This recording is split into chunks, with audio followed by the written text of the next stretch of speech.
Ayan mga idol, ito na yung ginawa natin na Honda Beat Fi. Ayan, Aerox Mags conversion.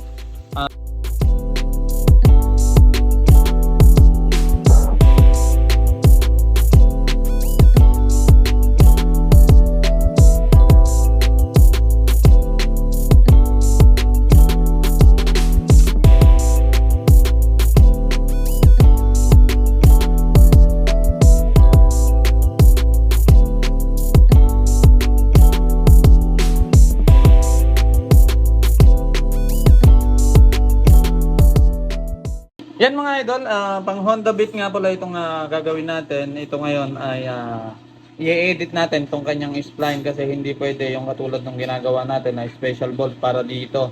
Kasi itong Honda Beat na to, lalagyan ng kanyang Aerox Mags. Ayan, oh. Kung mapapansin nyo, hanggang dito yung sentro niya. Sinukat ko na yan, kaya itong spline na sobra na to, saktuhan na doon sa mismong motor.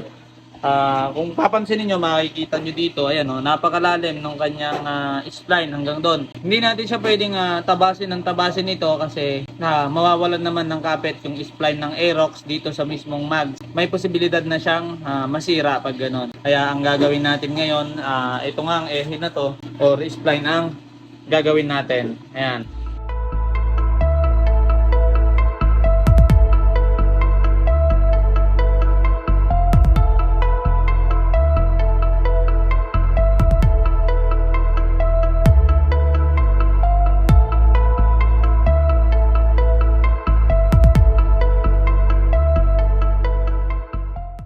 Yan, ito na nga pala yung spline na ginawa natin ngayon. Pinahaba natin siya para magkasya dyan at nang hindi na din tayo dito magtabas ng malaki sa likod niya.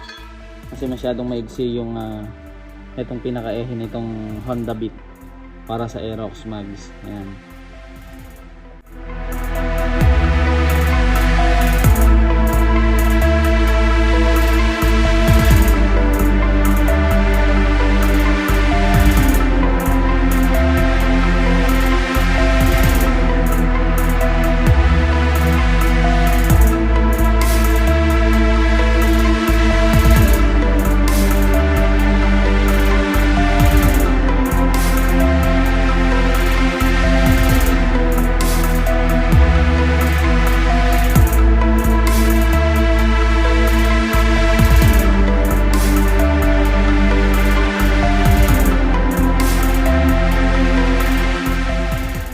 Ayan, itong Honda Beat na to mga idol, naka ano na tayo ng swing arm. Ayan. Ito yung swing arm ng Salty. Ikinasa natin dito sa kanyang Honda Beat. Bali dito pinutol natin saka ito. Ito yung i-welding natin ngayon para mag-fit siya sa mismong Honda Beat Fi, no. Ayan, i-welding na natin to, tapos yung isa susukatan ko na lang mamaya.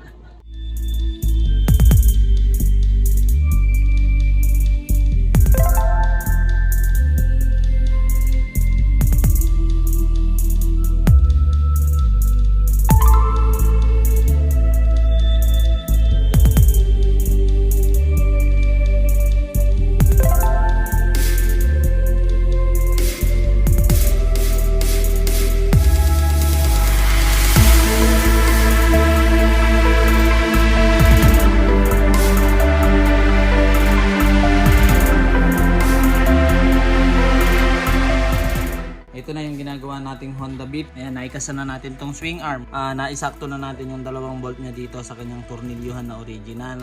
Yung Aerox Mags nakakasa na rin yan. Tapos lalagyan na lang natin ng disc plate. Ito yung disc plate na ilalagay natin, yung naka-welding dito para maganda tignan. At yung caliper niya, ito yung ating magiging posisyon dito yan. Para kung gusto nyang mag dual shock ay pwede pa rin. Ayan, para sa mga nagtatanong kung magiging functional to sa dual shock, magiging functional yan mga idol. Kasi ang scooter sabay-sabay to gumagalaw, makina, swing arm. At ayan, buong makina pati pipe gumagalaw yan ng sabay-sabay. Hindi katulad ng Decadena, mga Wave, Smash o Rider J. Hindi siya katulad ng ganun na swing arm lang yung mismong gagalaw. Itong gantong modelo ng mga scooter, yung swing arm or yan, kung ano man yung tawag nyo dyan, pero ang tawag talaga dito swing arm, sumasabay sa makina. Ayun, tawag doon engine support mga idol. At ayun, papakita ko na lang sa inyo yung mga full video nito. At abangan nyo na lang din mga idol para sa mga naka-scooter na walang swing arm. Ayan, lahat ng scooter pwede. I-message nyo lang kami direct or tawagan yung aking cellphone number nandyan sa page natin. Ayun, maraming salamat at God bless inyo lahat.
And mga idol, ito na yung ginawa natin na Honda Beat Fi. Ayan, Aerox Mags conversion. Yung kanyang disc brake conversion na naka-swing arm na. No? Tapos yung ating pagkakagawa sa kanyang conversion, yung nakapix yung kabitan ng disc plate. Tinesting na rin natin to. Pinatesting na rin natin sa may-ari. At ayan yung sentro ng pagkakagawa natin ng kanyang Mags conversion. Ano? Medyo pikado na nga lang sa kanyang shock. Pero hindi naman yan sumasayad. Ang ano lang, medyo magliliit siya ng kanyang spring ng shock, no? Ayan. Andito yung may-ari mga idol. Ayan, sir, ano masasabi mo pagkakagawa natin sa yung Honda Beat? Worth the wait. Sobrang sulit ng bayad. Babalik pa tayo para sa dual shock naman. Ayan, maraming salamat, sir.